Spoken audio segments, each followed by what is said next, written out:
Well, good morning. Rudy Noorlander joining me this morning. Just a few months ago, Rudy, your life took on a little different approach than I'm guessing you had planned for in September. Let's talk about that. You could say. Let's go into that a little bit if you can. The day of the attack? Yeah. Well, I rented some side-by-sides to a father-son for opening week of bow season. Mm-hmm.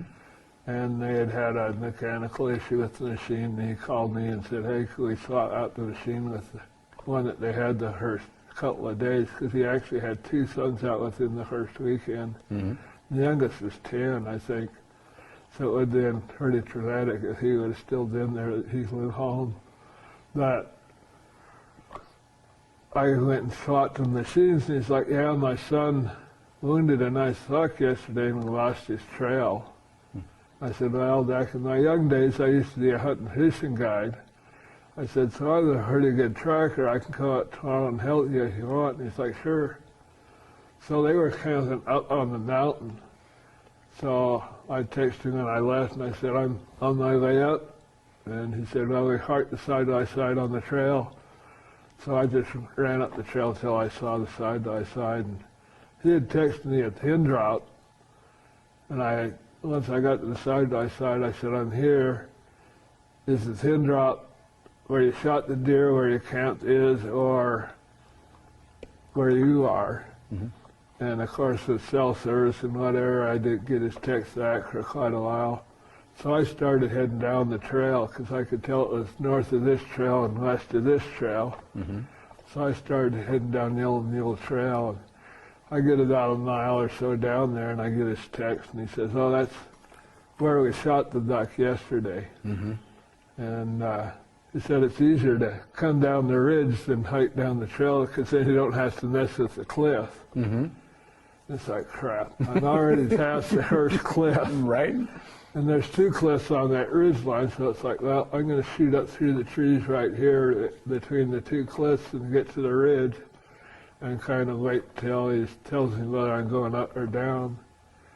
And I got probably maybe 100 feet into the tree line, and I jumped a small grizzly there, probably his first year out on his own. Mm-hmm. And he took off like a shot. And I immediately pulled out my pistol at that point.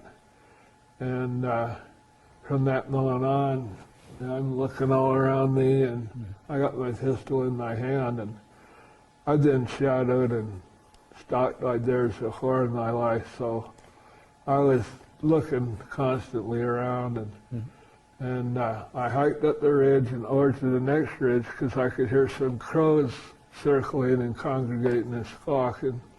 So I hiked over to the next ridge and hiked down to where I jumped the first bear. Then I got the text from George. He's like, yeah, that's where we shot the duck and we left our backpacks there. So I hiked back up the ridge, found their backpacks and said, hey, I'm at the backpacks. He said, well, just stay there. I'll send my son to come get you. We're only 5 minutes away. So I grabbed a drink and had a piece of jerky and thought to myself, I should send the cylinder on my revolver because I always leave a dead shot in the cylinder that's going to fire next in case my kid's got a hold of it. Mm-hmm. So I spun the cylinder and walked over. George, the son came over, and we walked over to where George was. And he was actually sitting on a hillside right under the ridge that I just walked past, watching the same crows I went to look at. Mm-hmm. And we couldn't see where they were landing because the woods were so thick. And we said, well, we'll kind of do like they do on the movies or TV when they're looking for a body or whatever. We kind of spread out so we could see everybody and cover our country. Mm-hmm. I was up on the hillside. The father was in the middle and the son was on the bottom. And we just started hiking down towards where the crows were. And I stepped over a log, looked over to see where George was, and there the bear was coming at me. Mm. And the only thing I had time to do was lift up my gun and fire, and I then discovered that I just automatically put it back to the same bullet, so it misfired, and then he was on me. Right. And I know his fist, or his nose was about the same size as my fist. And I got a bite mark there and a right there. I assume that's, when I take a swing at his nose, that's one of their defenses. If you ever hit a dog in the nose, you know it Right. makes them sneeze or whatever. So that's always been one of my tactics to use them in their attack, was to try and punch him in the nose. Whether I connected or not, I don't know. Next thing I know, he had me by the jaw. He picked me up off the ground by my jaw. And I could see George running towards me, and I said, "Help me." And then he clamped down and broke my jaw. I got a tooth on this side and a tooth on that side on the bottom. The rest of it's gone. And at that point, I think he lost grip with me, and I fell down.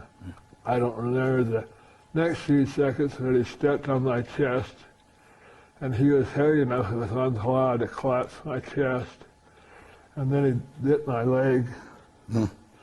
And George and his son were throwing rocks and sticks at him and yelling at him, and he finally ran off. Now, that was September. Here we are, middle to the end of February.